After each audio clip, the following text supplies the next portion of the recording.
Hey, see if they still do it. Is this upside down? Okay,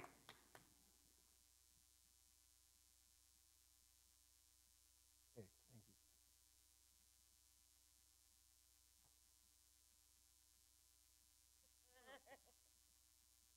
you. Let's see if you're clapping when I'm done.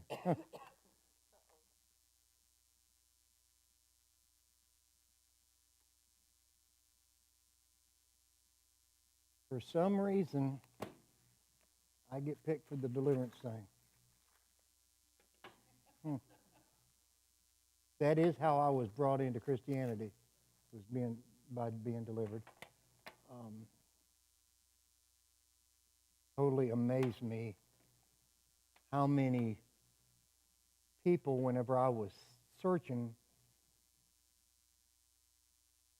I didn't know very many Christians, and those that I did know said, "Oh no, we don't do that deliverance stuff. We don't do that devil stuff.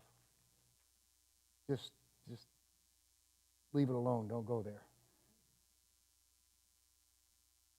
First off, somebody give me your definition of what deliverance is.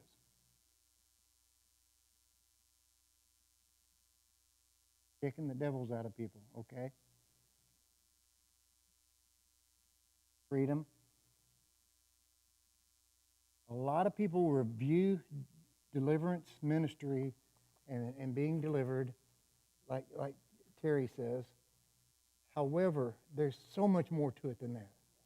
You think about it. I was a mailman, so you deliver. You take it from here, you bring it to there. Okay? I'm not a mailman anymore, and now look at the post office, okay? But you take it from here, and you bring it to there. That's what deliverance is. I'll start with a shocking revelation. Did you know that Jesus prayed for deliverance for himself? Oh! So it wasn't get the demons out of me. When he was in the garden in Gethsemane, he struggled.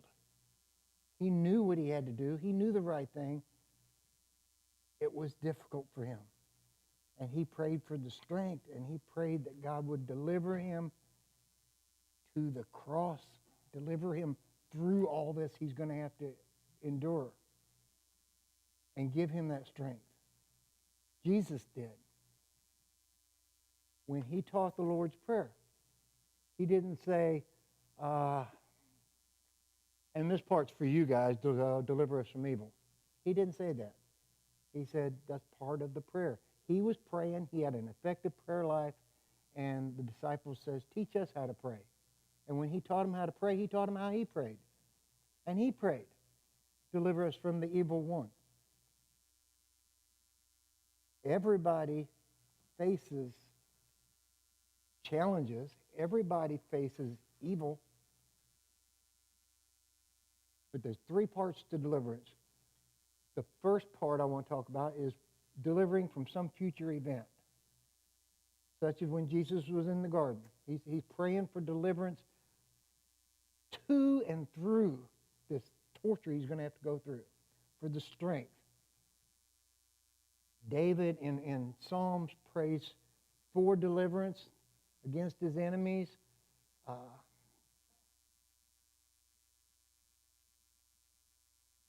When we have a challenge coming up that we know we're going to have to face it, we're going to have the strength more than what we've got, we should pray ahead of time. Lord, deliver me through this. Because God doesn't deliver you. It doesn't say, yea, though I go to the valley of the shadow of death and stay there. He says, yea, though I walk through the valley of the shadow of death, I will fear no evil. Why? I see the other side. I'm being delivered through that valley. When we get up and we don't even know that we're going to have a challenge for the day, we could pray, Lord, deliver me back to this pillow tonight in a manner that I served you well. Then we have present time deliverance we need. each and every one of us. I am in a struggle. You're in a struggle. There are things that we're well aware of, and we need to be delivered through this issue.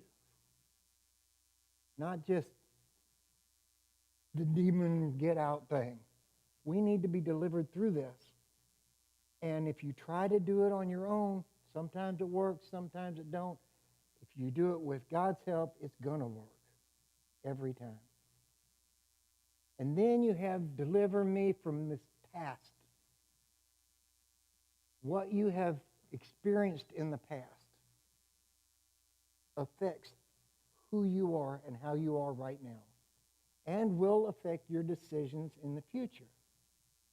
It could be something as simple as, I really like using the example because there's no kids in here. When I hear a parent telling the kid, you're no good, you're fat, you're ugly, you know that kid stores that because this is somebody who trusts them, who they trust rather, that's telling them this. And then they start thinking this is true. Then years later, as they grow up, they think, I am fat, I'm ugly, I'm no good. And that becomes part of their decision-making processes from then on. And how many times have you been told things that are not true? That past thing that has happened to you or that you have done affects where you're at now, and like I said, it'll affect the future. No matter whether the devil's involved with it or not, it's still going to affect. The thing is, if I tell this little one they're ugly, okay, that's a wound. Now, David's going to get into wounded spirits. I love that part, but that's a wound, like a stab wound. And you know what? That wound, like any other wound, hurts and it becomes infected. And every time they hear anything that might reinforce this bad thought, it gets infected more and more and more until it becomes a major nasty wound. And then it gets right here,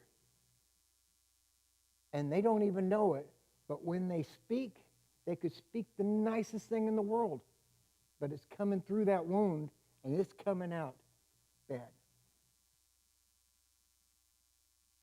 Now we're getting to the demon parts. When this child has this wound, the enemy, doubt, insecurity, feeling of worthlessness, whatever demonic force that chooses to get involved here, comes down and takes hold inside of that wound, inside of that child. And they claw in there, they've got it. And a couple years later, they're doing good, and it's time. The devil says it's time, so, okay, they'll twist that. Oh, that hurts. Whenever it's convenient for the devil, they'll play around with that. Now, when Jesus heals, he doesn't heal with just Band-Aids. Jesus heals completely and thoroughly and totally. If you let him. I use duct tape. Duct tape, kerosene, whatever I've got out in the garage, masking tape, I'll cover it up, and as long as it doesn't bleed all over too much everything, I'm good. Really don't care. I come in, sure enough, it's gotten infected already because I just patch it. So go on. I don't want to take the time to mess with this wound that I've got. How many wounds do we have that we don't want to take the time to deal with? Or we don't want to go there. Anybody who has a curse on them. Now, here we go. I do have lots of notes. Okay? But Aaron had read Proverbs 26, 1 through 2. I'm going to reread that. And I was telling him the other day, I said, whenever he read it, what he said, I said, I don't know, I'm going to talk to him about his interpretation of that. But I wrote down what he said, and then I got to rereading it, and it was exactly right. Huh.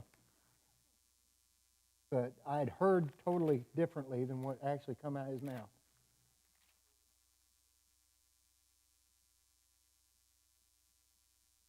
Okay, Proverbs 26:2. As snow in the summer and as rain in the harvest, so honor is not seemly of a fool. As the bird by wandering, as the swallow by flying, so the curse causeless shall not come. That means if you have a curse on you, there is a reason. The swallow, they use the swallow because the swallow just flies wherever, and whoever's going to catch the birds, it's hard to catch the swallow because it's flying all over the place. But if you have a curse, there's a reason. Maybe it's you know it, maybe you don't know it. We've been going over what happens when you have curses. I don't know who wants a curse. I don't want one. But with all the indications that we've been given as to know whether or not you have a curse or not, what's the opposite of a curse? Blessing. Exactly opposite. So now God will curse. When God curses, it sticks. First person God cursed was Eve. Then he cursed Adam. Then he cursed the snake. Eve started all that. The snake kind of did, but he had special for the snake. But when he cursed them, they were removed from the garden. He told them, you will die. And whenever they disobeyed him, they were removed from the garden, and the aging process started, and then they were going to die. They wouldn't have died otherwise. God has cursed many times throughout the Bible, but he also has blessed. But we're not, hopefully none of us are being cursed by God. If you are, you really need to pray about that. But I want to deal with the curses that we have that other people have put on us. That's what we need to be delivered from. We can curse. One of my favorite verses in the Bible, we talked about Elijah and the she-bears. Everybody know that one? This is in 2 Kings chapter 2, verse 23 and 25. Elisha is walking down the road, and these punky little kids over here making fun of him because he's bald. And he, go on, you bald head, go on, you bald head. And he called out some she-bears out of the woods, and they mauled the kids. I love that. Oh. I have tried. I've never got it to work.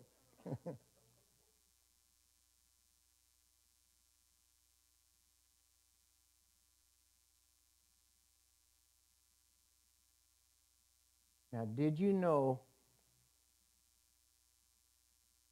who created everything? We know this, right? Who created everything? God. Why did he create everything? He was bored? He's thinking he was bored? Okay. My tabs are horrible.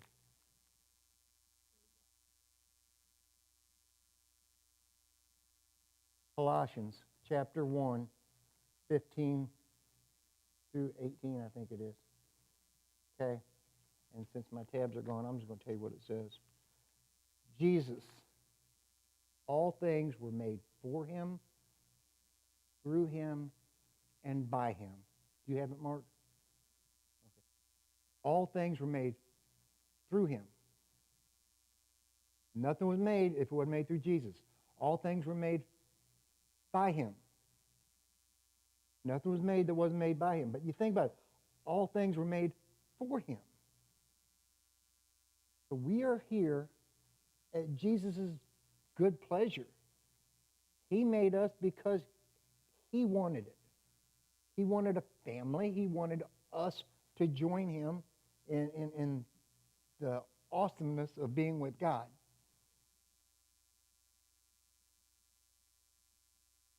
And there is no room for God and evil to dwell together. However, that does not mean that evil and godliness can't be in the same spot.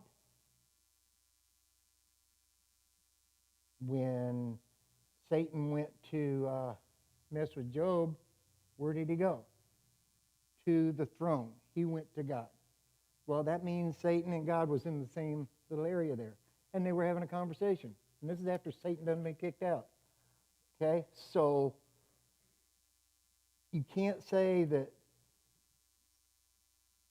godliness and sin can't be in the same spot. You can use the verses, there's no room for dark and light together. It says they don't mix. They definitely separate. They stand out.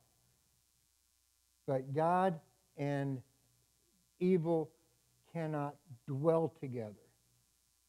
So here we have the quandary that was asked, can a Christian be possessed? What you guys think? Yeah? Okay. What does possessed mean?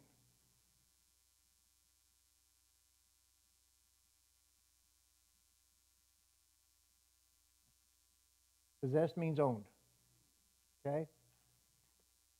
I own my Tootsie Rolls. It's mine. Okay? I can share them. I can eat them all. I can throw them away. I own them. I'm in charge of my Tootsie Rolls. Our soul is made up of three parts: our mind, our will, and our emotions. And if you think about that, emotions are what? Something inside of you to come out. Your will is what? It is what you choose to do. I will do this. I will not do that. Our will is our will. Our mind, God gave us our mind, and the enemy wants that mind. He's not going to mess with our will. He's not going to mess with our emotions without going through our mind. He can, and he does. There's no way you're going to watch television without trash being thrown on you on these commercials, again, even on the shows. Trash, trash, trash.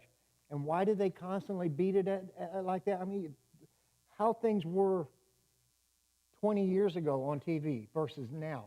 Man, if you would have 20 years ago had programs like they have now, you were like, turn it off. They, a little more, a little more, a little more, until people become used to it. They're numb to it. And then it starts, well, maybe this is the way I'm going to think. And it's affecting your mind. It's more acceptable. Once he's got your mind, then your mind determines your will. Your mind determines what you're going to do and what you're not going to do. I cannot make Wayne do anything.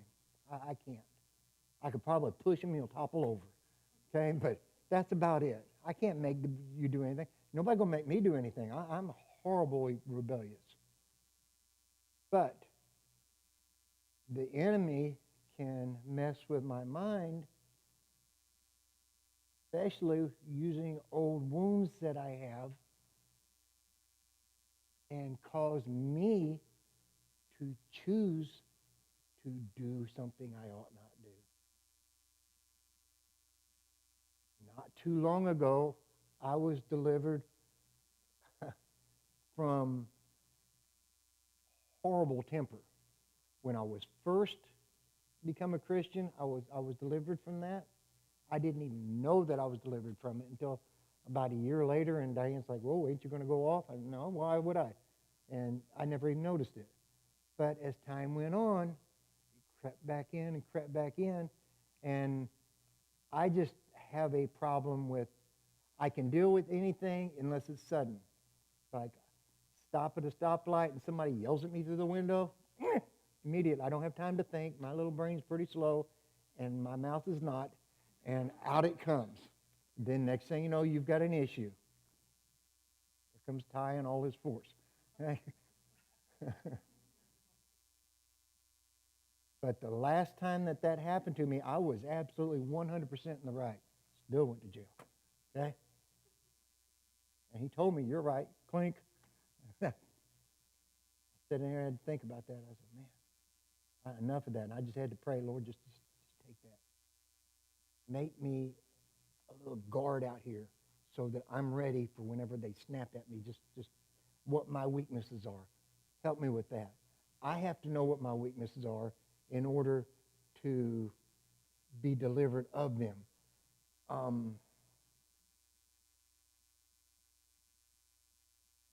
Romans chapter 7 and chapter 8, I call it the who's on first. I'm going to get to it here. One of my many War tabs. Acts. There we go. I'm not going to read all of it, but the highlight part. We're all familiar with this part, right? Where I want to do this, but my mind wants to do that, but I got to do this. Or Paul was torn. I want to serve God, and yet my stupid mind is saying no, and I keep doing things I ought not do. This is Paul, and he's battling with it. And in all of Romans 6, Romans 7, Romans 8, he's fighting all this. And he ends up saying, oh, wretched man that I am. He realizes, I can't do this. Who will deliver me from this body of death? And what's the next verse?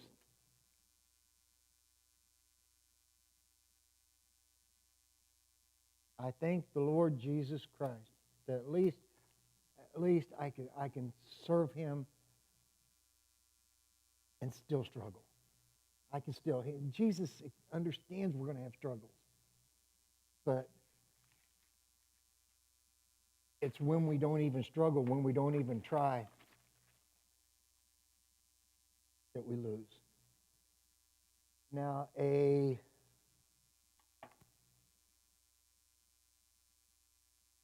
going back to needing deliverance yourself, what it is that you experienced, and you have to think of this for yourself, what you experienced in the past. And if you can't think of, Lord, I'm having trouble, I can't stop eating M&Ms. I'm trying to be nice here. I really supposed to stop, I can't do it. Show me why I can't. And there's something in the past that causes me to just crave M&Ms, whatever it is. And I'm being really nice, but there's so many things. I can't stop drinking. I want to stop drinking. I stop, I start back up. I stop, I start back up. Lord, help me. What is it in my past? Probably a grandpa who drank, who you looked up to and thought he was cool. Then that just becomes into your ingrained into your system. Something in the past has caused you to have to lean on that, whatever it is. But if you go back to whatever it is that has wounded you to start with, I guarantee you there's a lie involved. The enemy has told you a lie out of somebody else's mouth, or just the way things are. We'll use the you are ugly thing again. If a dad tells his little girl, you are ugly, you are worthless, that is a lie. God makes you perfect exactly how he wants you. Don't know why he wanted me like I am. I don't know. Punish Diane. She told me to leave her out of it. Okay, sorry. God makes you how he wants you, and to him you are perfect. But when the dad told that kid that they're ugly and useless, that's a lie. Now here the kid is 20, 30 years later, struggling with their looks, struggling with being able to get along with people, struggling with being able to be with their self-esteem. And they don't know why. They pray to God, and God shows them, remember your dad told you that back then? That was a lie. What the next step is to find out, what does the Bible say about it? What is the truth? Because here's this lie that they have been told, and the truth says, you are fearfully and wonderfully made. I knew you before you was even born, before you was knit together in your mother's womb. I knew you, and I still loved you. That's what the truth is. You can continue then to believe the lie, or you can believe the truth. If you continue to believe that lie, that wound is going to always be there. The enemy's really happy, going to use you as much as they can and take you down and take as many people down with you and ruin your life. But once you realize the truth and you accept the truth and you believe the truth, you mark that verse, you write it on your mirror, on your refrigerator, whatever you have to do, because every time that the enemy tries to slam you with it, say, no, no, no, that's a lie. This is the truth. Once you've done that, there is nothing for that enemy to hold on to. That wound begins healing. And Jesus' heals don't scar either. So that begins healing. Some healings take like that. Some healings take time. You can rip it. What happens when you rip it back open again? It's worse than it ever was. Or you can let God heal it, which means the enemy keeps his claws off of there. How's the enemy going to keep his claws off there? Because every time that person is told, you don't qualify, you can't have this, you can't do that, and they start their low self-esteem, they read their refrigerator, they read their mirror where it says that all the verses that what God thinks of me,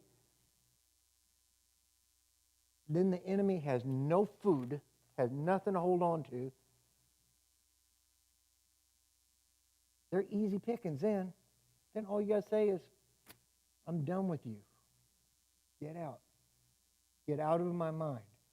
A Christian cannot be possessed.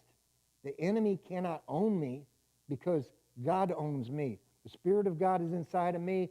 There's where there's no room for the dwelling of the Spirit of God and the dwelling of evil. The enemy can't live there.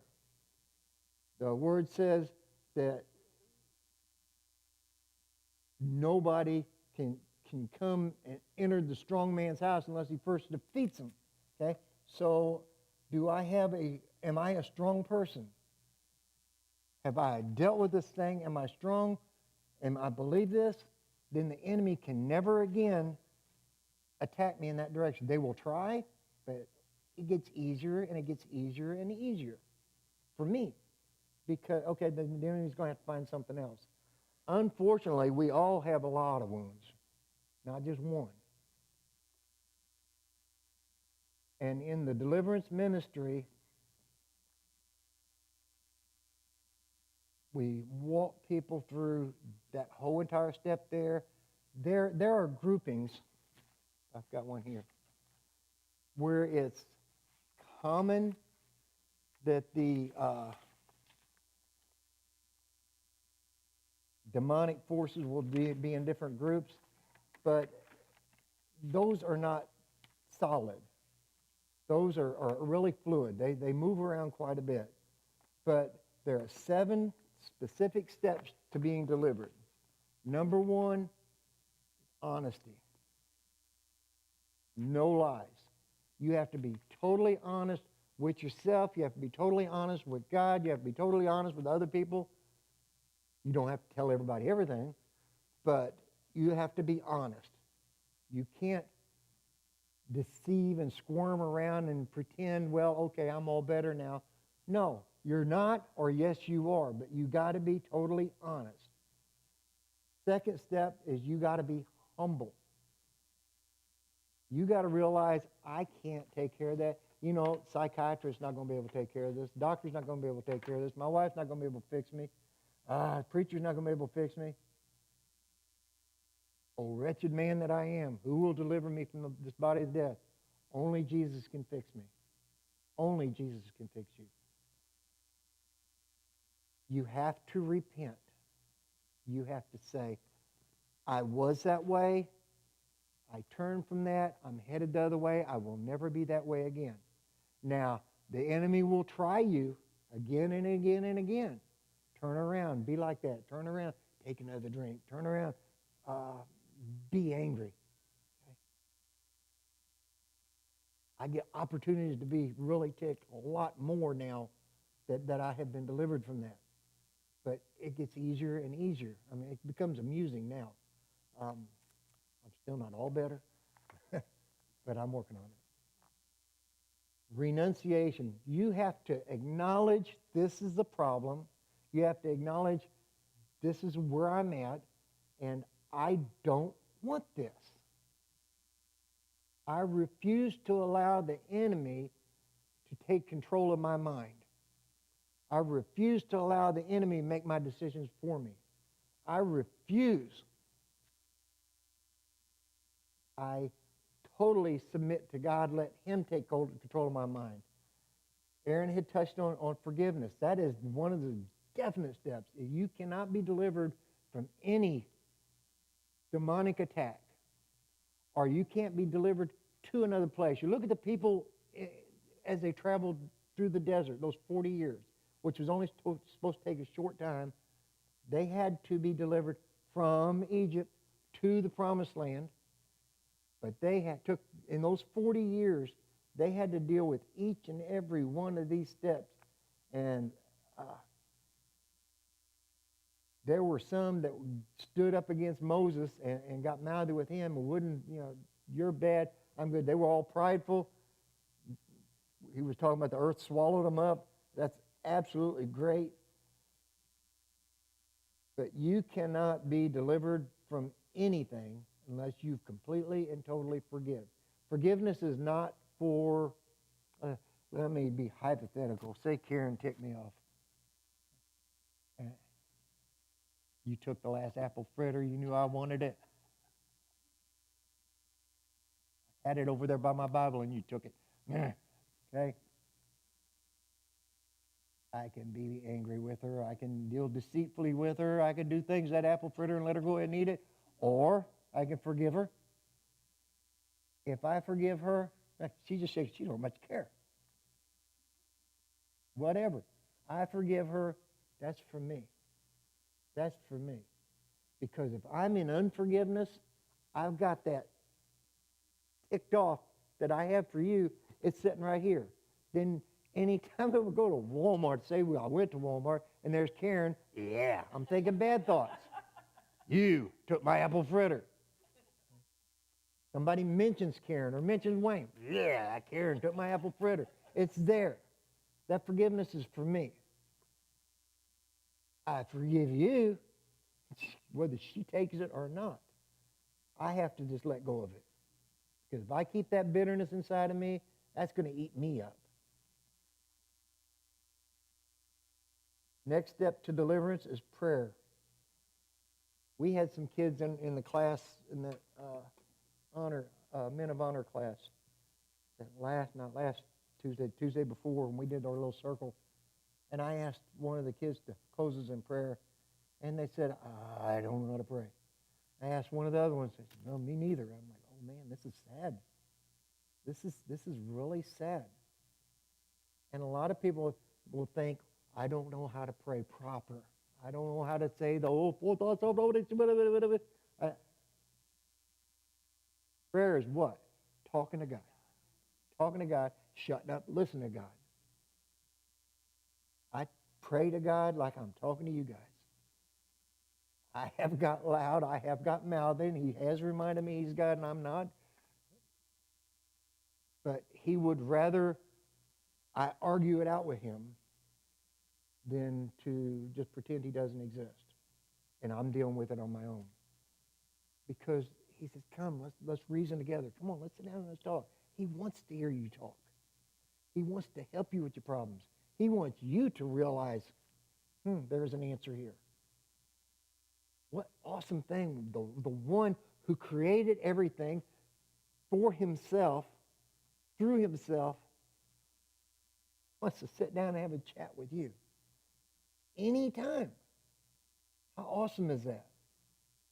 But if you try to perform this deliverance, you try to get rid of this problem on your own, You will fail. You may succeed for a while, but you will fail. Say you was an alcoholic, I have quit drinking. Hey, I did that on my own. But you know what? That addiction is still there. That is an escape mechanism. The demons of escape were thick in that alcoholism, and guess what? You just found a different way to escape. You might not be drinking out the bottle anymore, but you're running here, running there, going out in your garage, whatever you're doing, you're escaping the conflict. You're escaping whatever it is that caused you to drink. So yeah, you quit the drinking, but you didn't solve the problem. You weren't delivered. And lastly, you have to be ready for warfare. Ephesians 6:12, which is where I was brought into Christianity, says we do not wrestle against flesh and blood, but against principalities, powers, spiritual wickedness in high places. Okay? A principality is a demonic force that is in charge of an area. There is a demon assigned to this church. There's a demon assigned to Boonville. There is a demon assigned to Warwick County, one assigned to the state, one assigned to the... Many there, but there's one who's a principality of this area. That's what a principality is. We're to wrestle against them. Okay? Taking on the commissioners, you know, we got an ace in the hole now. But taking on the law, taking on the powers that be on our own won't work. But if we take on the powers that be and we're justified by that and we're led by God in this war that we're doing here, we will be successful because He will be successful. That's what matters. What was that? Proverbs 35 or Psalm 35 that you kept doing, or 53, Aaron?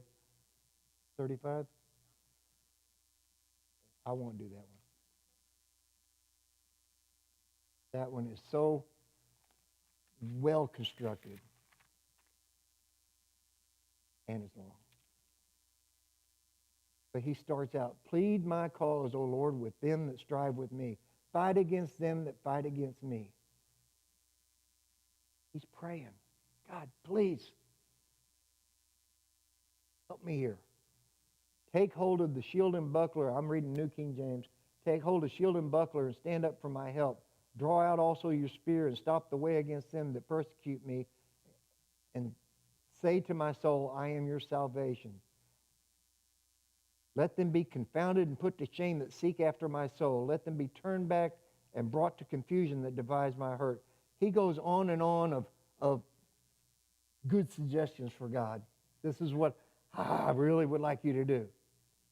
But then he goes, we're going to get past the destruction he calls down. We go to verse 9, and my soul shall be joyful in the Lord. It shall rejoice in his salvation. All my bones will say, Lord, who is like to you, which delivers the poor from him that's too strong for him. Okay? Then they come false witnesses against him. They come lying. He says, Lord, these people are lying. They're telling things that are not true. But I kept doing the right thing anyhow. As for me, when they were sick, my clothing was sackcloth. I humbled my soul with fasting, and my prayer returned even to my own bosom. I behaved myself as though he had been my friend or brother. Oh my goodness. Behave yourself to these evil people. That's tough, but that's what we have to do. We were humble. We forgave. But in my adversity, they rejoice. Okay, here they are. I'm on 15. They gathered themselves together. The abject gathered themselves together against me, and I didn't know it. They did tear me, and they wouldn't cease. With hypocritical mockers and feasts, they gnashed upon me with their teeth. This is a battle. Starts out, Lord, look what's going on. Help me. And here's some suggestions, things you can do to them. But I have to behave, and they still attack me after I behaved, after I've done everything I'm supposed to do. And I brought it to your attention. Lord, they're still being nasty with me.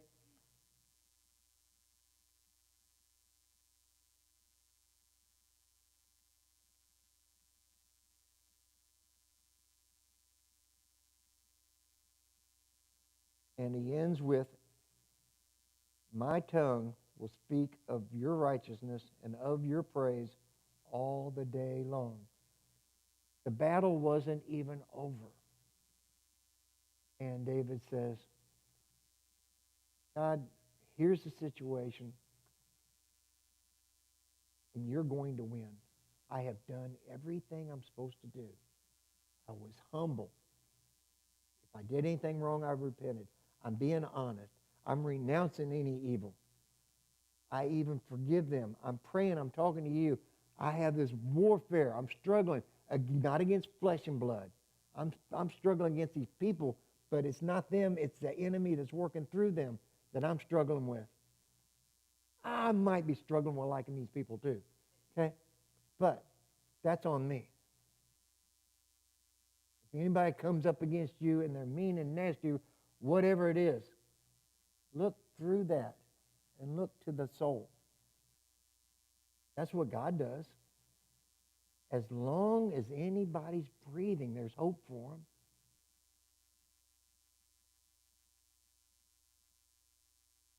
I got to not use that because Diane said don't use that example. But, okay, I know somebody who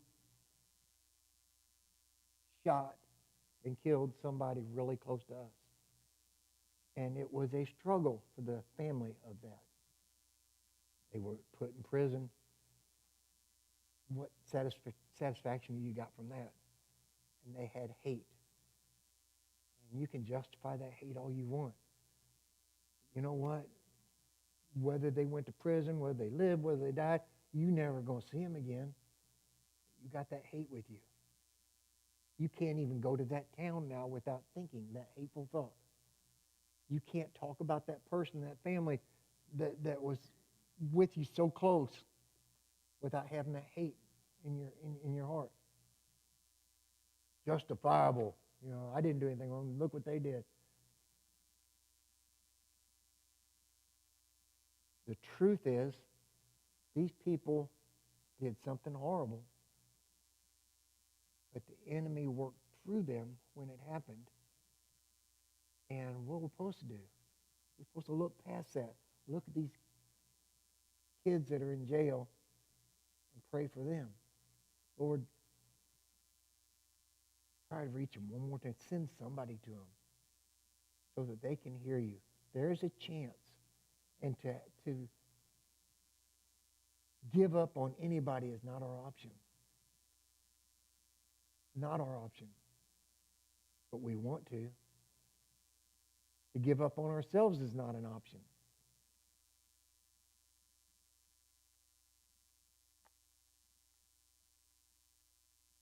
If you try these things on your own, you might be successful. You're best trying them with somebody who you can trust, who will walk you through these things and stick with you through the whole thing. Because I know some people that I've talked to, and they say, okay, thanks, I'm going to do that on my own. And it really messed their head up. Really messed them up. Because they skipped some steps. They wouldn't do the forgiveness thing, whatever. You got to hold them to the exact, this is what we got to do. Is there anybody here who wants evil in their mind? Is there anybody here who has evil in their mind?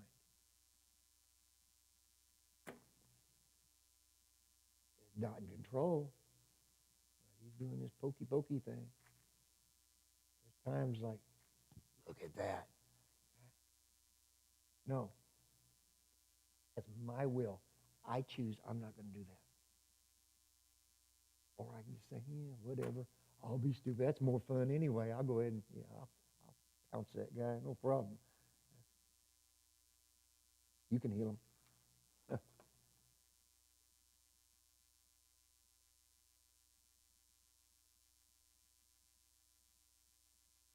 Proverbs 18:21, it says, Life and death are in the power of your tongue, and those who love it will eat the fruit thereof. When you speak, you're speaking, that's powerful. I'm speaking blessings to you. I'm speaking curses to you. It has an effect. Whether or not you believe it or not, it doesn't matter. That has an effect. Now, a curse will not, I'm going to use you for an example. A curse will not light upon you without cause. Right? I mean, it says that in the Bible. And yet, if I curse you, there's power there.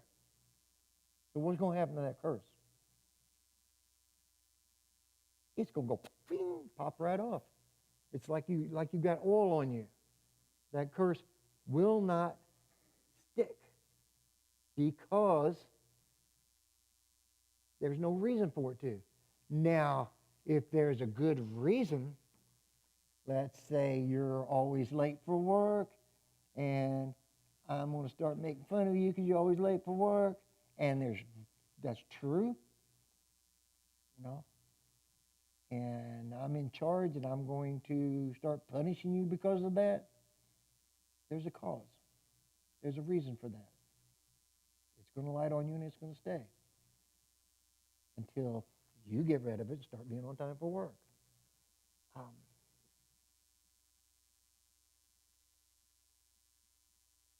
That's why I use you for an example. Okay, I don't like using people for example because if I get too detailed, it ends up being true and it really takes the people off.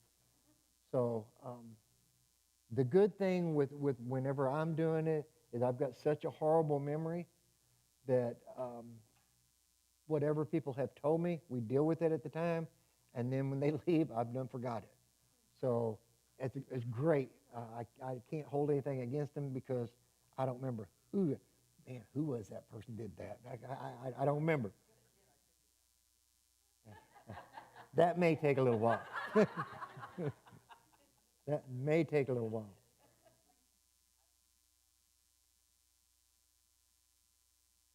I'm glad I used that then. But we are not, who here is perfect besides Ty? None of us are. We're supposed to strive for perfection, but Lord knows I'm not perfect. And if I start feeling like I am, you can ask Diane. She'll tell you, might not want to think that direction. But I am owned. I belong to Jesus. I have to stand on that truth constantly because when I do something I ought not do, somebody else will see it and they will think that's who I am. I am that person. I'm not that person. I am doing this. I shouldn't do this. That's not me. We can't blame the devil for everything. Sometimes we're just stupid. Sometimes we do wrong things. But how you know it's demonic is when there's power in it that makes the person, it intensifies every emotional part of that wound. You have somebody who cannot stop lying. They try to stop lying. You can teach your kids don't lie. Most of them listen. But some people have a lying spirit on them. It's in their mind because of something in the past. And they will continue to lie. And those are some of the hardest people to work with deliverance because they're going to lie to you and be deceitful. But if they're just a liar by nature because that's the way they've been and that's not demonic at all, they'll stop. There's hope for them. But somebody who has a lying spirit that's on them, they can't stop. They can try, but they can't stop. And you try to work with them, and it is so obvious how deceitful and how it's like taking like an air bubble in a waterbed, and you try to catch it, and they keep moving around on you. One of the hardest demonic forces to help somebody with is the demon of control. If they have the demon of control, they don't want to lose that control. They don't want to give that up. They say they belong to God, but they're in control. They've got this demon that's in control. Anybody who has the demonic force of control running their life does not belong to God. Because they won't let them. They know the right words, they say the right thing, but they do not. And unless and until they've hit the brick wall, till they reach the point of, I can't do this, I need help. And you are right there at the right time to help them with the right words. Then you can break that demonic force of control. But they have to let go. There's so many, though. We've mentioned suicide during one of our meetings here. You know, you think about that. Nobody says, I'm going to kill myself a day. But this is how the demonic forces work. First comes embarrassment, intimidation, you're worthless, you're fat, you're ugly. And then you see, oh, my uncle so-and-so shot himself. Family, how many times you see family people using this as an example? Oh, man, I'll do that, okay? Just playing that game like this is a symbol. It becomes a custom. You're accustomed to that type of behavior. But these little demonic forces get in there, and they're messing with you. Then they open up the door to all of a sudden, you know what? I need a way out. And suicide becomes viable. But it doesn't just come in and hop on top of you all at once. You got a lot of stuff going on that needs to be took care of. So if somebody's on the edge of a wall and they're going to jump off, I don't know. I think it might be best to push them. It's over then. They're free. But if you take them down off the wall, what do cops do? What do you do to somebody who you pull down off a wall? Send them to some nut house? Going to the hospital, okay? Hospital analyzes them and maybe tries to help them and fix them. And unless somebody comes in there to work with them with their real problems in a Christian manner, they're never going to be fixed. Somebody who's suicidal now, be suicidal later on. They'll never be fixed. All be done. Or stick with them because they're yours now. If you're in that situation and somebody being at that point of suicide and you're aware of it and you're involved, God put you there and you're in there for the long haul. He wants to use you to help them. Not just, here, I'm going to get you some help. You're going to help them too. That's why you were there at that time. God puts everybody where you are because that's where he wants you.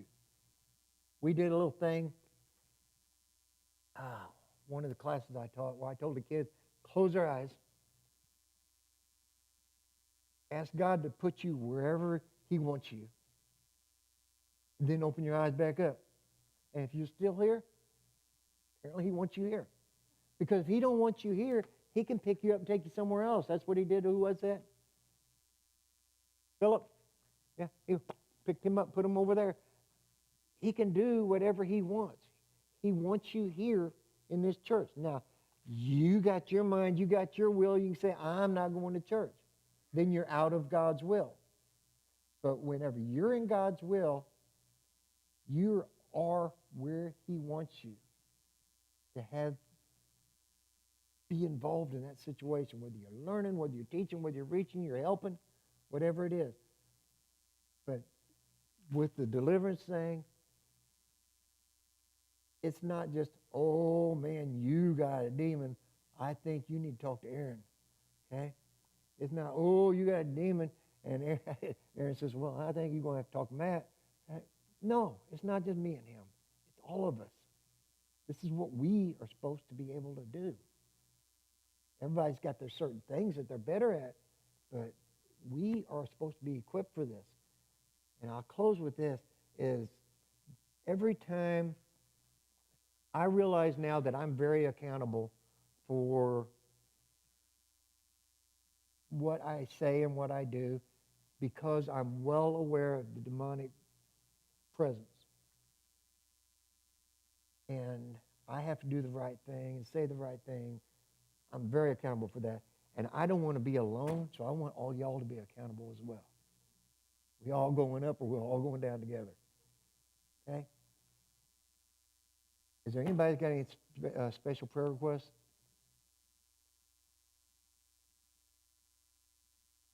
Keep it quiet. Lord.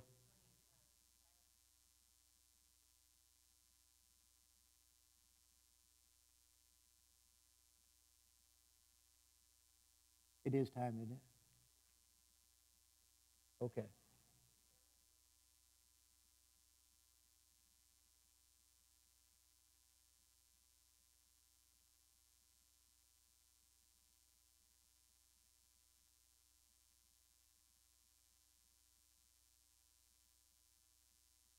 Lord, thank you. Thank you very much for letting us all have a place to get together, to learn about you, to be with other like-minded people, to be able to share you, to be able to take what we've learned and use it. We give you our mind. We give you our will. We give you our emotions. We give you our soul. We give you our all. And whatever there is that's in our past that's causing anything to mess with our mind, I ask that you will show it to us. And I ask, Lord, that when you show it to us, you walk us through every single step to where we can claim that we are free of that. I ask that nobody here becomes so complacent, so satisfied where they're at, and not want us to get closer to you. I ask that you stir yourself up within each and every one to draw closer to you, to get better and better. And Lord, please give each and every one of us an opportunity to help somebody else, to pull them closer to you. We don't save them. We present you to them. Open our eyes so we really, really see those that you're sending to us, not just who we think. Like your word says, deliver us from the evil one. As the enemy attacks us, as the enemy wants to stop us from getting where you want us to be, you are with us. Help us to keep sight of that end goal. You will win. What an awesome thing. Thank you. In Jesus' name.